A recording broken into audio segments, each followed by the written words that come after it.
এই এই camera on রয়েছে, সবার কাছে তুমি বলো তোমার সঙ্গে আজকে কি ঘটনা ঘটেছিল যার জন্য তোমার এই অবস্থা। বলো বলো বলো, ভালো করে বলো।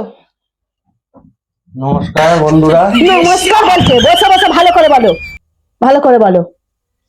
বন্ধুরা, আমার বউ আমাকে বলেছিল পুজোর সময় 4টে শাড়ি কিনে দিতে। अच्छा। তা আমি দোকানে নিয়ে গেছিলাম। দোকানে গিয়ে দোকানদারকে বলেছি যে 200-300 টাকা দামের শাড়ি দেখাও। আর বউ বলল কি, দাদা, দোকানদারকে বলল, দাদা আমি পরে এসে নিচ্ছি বলে বাড়ি নিয়ে এসে উদম কেলানি কেলালো। তা বলছি বন্ধুরা, তোমরা কেউ কমা দামের শাড়ি কিনে দেবে না।